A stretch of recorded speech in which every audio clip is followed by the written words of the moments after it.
नमस्कार मित्रांनो. बऱ्याच वेळा आपण एखादा YouTube व्हिडिओ बघतो. तो बराच मोठा असतो, त्यात बरेच पॉइंटर्स असतात. बऱ्याच वेळा आपण YouTube व्हिडिओ बघताना त्यातले काही आपण नोट्स पण काढून घेतो. पण बऱ्याच वेळा असं होतं, की नोट्स काढणं राहून जातं किंवा व्हिडिओ खूप मोठा असतो, ज्याच्यामुळे आपण तो तुकड्या-तुकड्यात बघतो. मग काही तुकड्यांमध्ये आपण नोट्स काढतो, काही तुकड्यांमध्ये आपण नोट्स काढत नाही. हे पर्टिक्युलरली जिथं स्टडी व्हिडिओज आपण बघतो, त्या ठिकाणी आपल्याला हे नोट्स काढणं किंवा पॉइंटर्स लिहून घेणं गरजेचं असतं. पण आता हे कागदावरती आपण दरवेळी लिहून घेण्याच्या ऐवजी तिथं अजून एक मेथड आहे, जिथं आपण एआय वापरून काय करू शकतो, आपण ह्या व्हिडिओमधनं नोट्स काढू शकतो.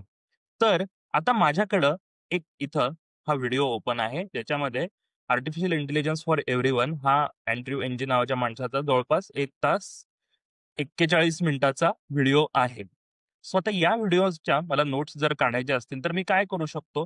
मी या व्हिडिओची लिंक इथून वरती कॉपी करतो आणि यासाठी मी ChatGPT, Gemini न वापरता Perplexity वापरत आहे. कारण Perplexity मधून YouTube व्हिडिओजमधनं नोट्स काढायचा जे क्वालिटी आहे ती खूप जास्त चांगली आहे. तर मी इथं Perplexityमध्ये येतो आणि इथं सांगतो,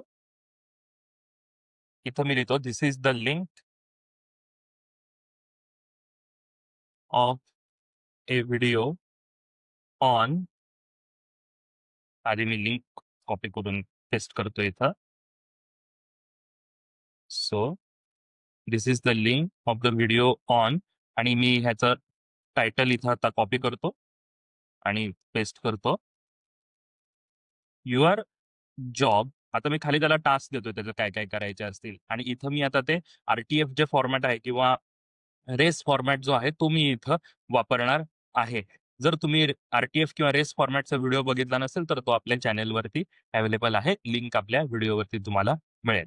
सो इथं मी लिहितो, "your job is to take notes from the above video.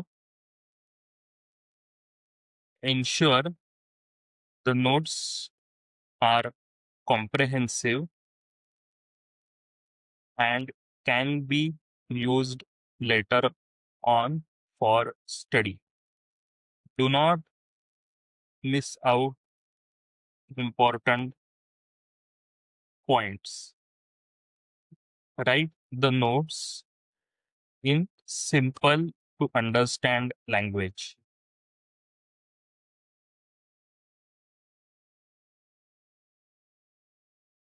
आणि मी इथं अजून एक टाकतो, "insert lists, tables wherever possible." म्हणजे इथे मी त्याला डिटेलमध्ये काय सांगितलं, माहिती मी द्यायला सांगितली, की मला ह्याच्यामध्ये नोट्स काढण्यासाठी मला काय-काय हवं आहे ते मी सांगितलंय. सिंपल भाषेत लिहायला सांगितलंय. कॉम्प्रिहेन्सिव्ह बनवायला सांगितले आहेत. लिस्ट आणि टेबल्स ॲड करायला सांगितले जिथं-जिथं पॉसिबल आहे तिथं. आता हे झालं, ते आता एंटर दाबल्यावरती काय आउटपुट येतोय तो बघूया. आता परप्लेक्सिटी आपल्या YouTubeच्या व्हिडिओवरती जातं आणि ॲक्चुअली तो काय करतो, तो व्हिडिओच्या ट्रान्सक्रिप्टवरनं तो महत्त्वाचे पॉइंट्स इथून आता काढायला लागतो. आता इथं जर तुम्ही पाहिलं तर मी त्याला सांगितलं होतं, की लिस्ट आणि टेबल्स जेवढी तुला वापरता येतील, तेवढी तू वापर. सो त्याने काय केलं, लिस्ट आणि टेबल्स आपल्या नोट्समध्ये काढून ठेवलेले आहेत. सो इथं तुम्ही बघू शकता, की इथं माझ्याकडं माझ्या नोट्स या तयार झालेल्या आहेत. यात तुम्ही आता मॉडिफिकेशन सांगू शकता, अजून काही पॉइंट्स ॲड करायचे असतील, तर ते सांगू शकता आणि तुम्ही या अजून कॉम्प्रिहेन्सिव्ह बनवू शकता. आता मी इथं काय करतो, मी इथं इथं खाली कॉपीचं बटन आहे, या कॉपीच्या बटनाला क्लिक करतो आणि Google डॉक्समध्ये मी ह्या पेस्ट करतो. सो Google डॉक्स तुम्हाला ओपन करायचे असतील, तर docs.new या जर तुम्ही लिंकवरती गेलात, तर तुम्हाला Google डॉक तुमचं ओपन होतं आणि मी इथं जर पेस्ट केली, तर इथं माझ्याकडं ते अख्खं माझी काय झालं, नोट्स इथं युजेबल फॉर्मॅटमध्ये येऊन गेल्या. जो नकोय डेटा तो मी अर्थातच इथून उडवू शकतो.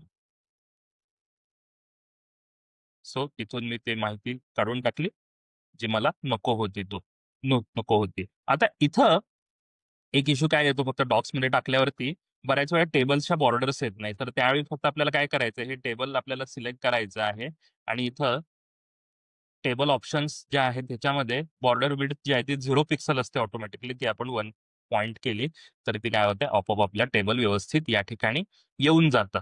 सो हे एक झालं की जिथं आपण Google डॉक्समध्ये आपण नोट्स ठेवलेल्या आहेत. पण जर मला ह्याचं प्रेझेंटेशन जर करायचं असेल, तर मी कसं करू शकतो? तर मी इथं त्याला अजून एक आता खाली अजून एक प्रॉम्प्ट देतो. I want to create a presentation from this.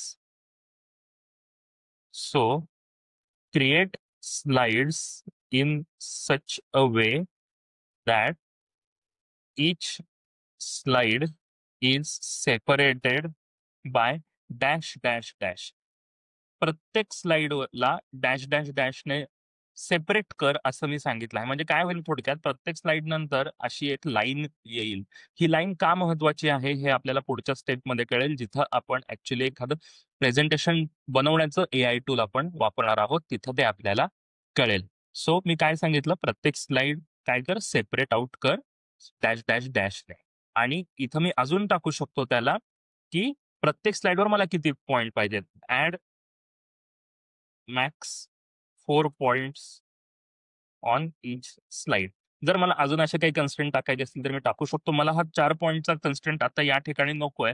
So मी काय करतो, इथं हा काढून टाकतो. पण मी इथं अजून एक वेगळा कन्स्ट्रेंट देतोय, की क्रिएट मॅक्स 10 स्लाइड्स. मला फक्त 10 स्लाइड्सच इथं प्रेझेंटेशन हवं आहे, म्हणून मी 10 स्लाइड्स घेत आहे. सो आता तो कसा आउटपुट देतोय तो बघूया. सो इथं स्लाइड 1, स्लाइड 2, स्लाइड 3, स्लाइड 4 वगैरे आलं आहे. आणि प्रत्येक स्लाइड नंतर बघा ही एक रेष येत आहे. ही रेष म्हणजे काय, ते आपण 3 डॅश जे सांगितलंय ना ते आहे थोडक्यात. सो इथं आपला आउटपुट आलेला आहे. हा आउटपुट आपण इथं मी काय करतो, कॉपी करून ठेवतो. आता प्रेझेंटेशन बनवण्यासाठी एक टूल आहे, त्याचं नाव आहे गॅमा. त्याची लिंक आहे gamma.app. सो गॅमा हे ॲप फ्री टू यूज आहे. 10 स्लाइड्स पर्यंत ऑटो जनरेशन करण्यासाठी. मग मधल्या स्लाइड्स तुम्ही मॅन्युअली ऍड करू शकता. पण 10 स्लाइड ऑटोमॅट जनरेट करण्यासाठी इथं आपण त्याचा वापर करू शकतो. म्हणूनच मी प्रॉम्प्टमध्ये देताना काय दिलं होतं, की 10 स्लाइड्सच मला हवे आहेत म्हणून. सो मी इथं लॉग इन करतो, कंटिन्यू विथ गुगल करतो या ठिकाणी मी आता. आणि मी इथं क्रिएट न्यू प्रेझेंटेशन करतोय. सो इथं how do you plan to use Gamma for personal work. इथं ही उत्तरं त्यांच्या रिसर्चसाठी आहेत. सो इथं तुम्ही काय उत्तर देताय ह्याचा तसा काही पुढं फरक पडत नाही. सो मी इथं आता काय करतो, क्रिएट न्यू ला क्लिक करतो. क्रिएट न्यू मध्ये पेस्ट इन टेक्स्ट, आपण टेक्स्ट आहे आपल्याकडं, सो ते आपण घेतलं. आपल्याला बनवायचं आहे प्रेझेंटेशन. सो प्रेझेंटेशन फॉर्मॅट मला ट्रेडिशनल हवाय, म्हणजे जो आडवा फॉर्मॅट असतो तो हवाय मला. सो मी ट्रेडिशनल फॉर्मॅट घेतो आणि इथं आता मी काय करतो, पेस्ट करतो. आता इथं पेस्ट केल्यावरती मला जो कंटेंट नको आहे, जसं की हा वरचा आहे, हिअर इज द प्रेझेंटेशन, हा नको आहे, हा मी काढून टाकला. आणि सगळ्यात फुटरला पण एक माझ्याकडं कंटेंट आला असेल, तोही मी काढून टाकतो. आता इथं खाली आपल्याला 3 ऑप्शन्स येतात, की generate from notes or an outline, summarise long text or document, preserve this exact text. मला काय करायचंय, मला हे ना डॉक्युमेंट मला एक्सपांड करायचंय ना शॉर्टन करायचंय. मला काय करायचंय, प्रिझर्व्ह करायचंय. असंच्या असं टेक्स्ट मला आलं पाहिजे. जर हा ऑप्शन नाही सिलेक्ट केला तर गॅमा परत त्याचं डोकं लावून परत काय करतं, या टेक्स्टमध्ये परत एडिट करत राहतं. मग होतं काय बऱ्याच वेळा, की आपलं जे टेक्स्ट फायनल झालेलं असतं ते परत आपण काय करतो, आपण परत ते हरवून जातं. So continue to prompt editor.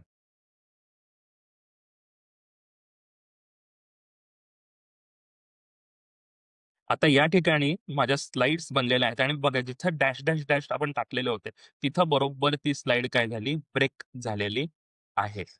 आता इथं आउटपुट लँग्वेज इथं इंडियन इंग्लिश तुम्ही घेऊ शकता, किंवा आता बनवताना मी इंडियन इंग्लिश त्याला सांगितलं नव्हतं. खरं तर ज्यावेळी मी नोट्स बनवल्या तिथं जर मी इंडियन इंग्लिश सांगितलं असतं, तर आपण इथं इंडियन इंग्लिश घेतलं असतं. पण बाय डिफॉल्ट कुठलंही एआय यूएस इंग्लिशमध्येच बनवतं. सो मी इथं ते न चेंज करता यूएस इंग्लिश घेतलेलं आहे. मला व्हिज्युअल्स जे हवे आहेत, मला थीम कुठली हवी असेल ते मी इथं व्ह्यू मोर मध्ये जाऊन एखादी लाईट थीम घेतो. सो ही थीम घेतो मी या ठिकाणी आणि इथं सिलेक्ट थीम म्हणतो. आणि आता इथं फायनली जनरेटला क्लिक करतो.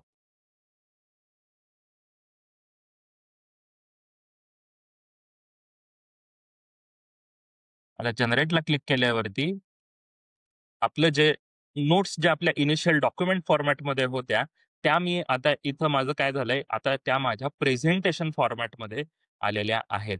आणि जसं मी इथं माझा जो फॉर्मॅट होता, जसं इथं टेबल होतं मध्ये काही पॉइंट लिस्ट आहेत, तसं इथे रिप्लिकेट झालंय कारण आपण प्रिझर्व्ह टेक्स्ट म्हटलेलं आहे.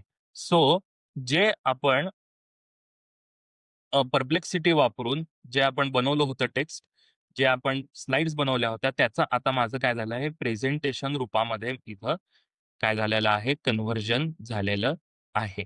आता इथं मी काय करू शकतो, इथं मी प्रेझेंटला जर क्लिक केलं, तर इथं ते मी प्रेझेंटेशन मोडमध्येही वापरू शकतो आणि विथ ॲनिमेशन वगैरे सगळं ऑटोमॅटिकली येऊन जातं. जर मला हे वापरायचं नसेल आणि मला जर हे डाउनलोड करायचं असेल, तर इथे 3 डॉट्स वरती आहेत. या 3 डॉट्सला मी जर क्लिक केली, तर इथं एक्सपोर्ट बटन आहे. या एक्सपोर्ट बटनला क्लिक करून मला जो फॉर्मॅट हवा आहे, पी-डी-एफ, पॉवरपॉइंट तो मी घेऊ शकतो आणि मी काय करू शकतो, माझे डॉक्युमेंट एक्सपोर्ट करू शकतो. आता अर्थातच इथं एक काय होतं, की आपण फ्री व्हर्जन वापरत असल्यामुळे प्रत्येक स्लाइडवरती गॅमाचा एक वॉटरमार्क येतो. पण अर्थातच आपण इतक्या पटकन एक प्रेझेंटेशन बनवत आहोत, ते पण फ्रीमध्ये, तर आय थिंक तो वॉटरमार्क काही फार मोठी गोष्ट नाहीये. आणि जर तुम्हाला वॉटरमार्क घालवायचा असेल, तर तुम्ही अर्थातच त्याचं पेड व्हर्जन घेऊ शकता.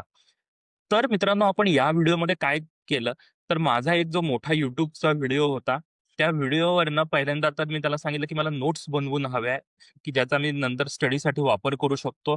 आता इथं त्याने ज्या नोट्स बनवून दिल्या, मी त्याला म्हटलं असं, की "या मला एक्सपांड करून द्या अजून." तर त्याने मला ते एक्सपांडही करून दिल्या असत्या. नंतर मला काय करायचं होतं, मला त्या नोट्सचं प्रेझेंटेशन बनवायचं होतं. सो मी त्याला पुढचा प्रॉम्प्ट दिला, की मला याचं प्रेझेंटेशन फॉर्मॅटमध्ये बनवून दे. 10 स्लाइड्स मला फार-फार तर हव्या आहेत आणि प्रत्येक स्लाइड नंतर 3 डॅश टाकायचे आहेत. हा खूप महत्त्वाचा पॉइंट आहे गॅमासाठी. कारण जिथं 3 डॅश टाकतो तिथं नवीन स्लाइड काय होते, तयार होते. आणि गॅमामध्ये आपण ते टाकलं आणि आपलं प्रेझेंटेशन या ठिकाणी तयार झालेलं आहे. तर मित्रांनो, अशा पद्धतीने एका YouTube व्हिडिओपासून तुम्ही नोट्स पण बनवू शकता आणि तुम्ही प्रेझेंटेशनही बनवू शकता. तर यूज केसेस अनलिमिटेड आहेत एआयच्या. अशाच एआयच्या अधिकाधिक ट्युटोरियल्ससाठी, माहितीसाठी आपल्या चॅनेलला जरूर सबस्क्राईब करा.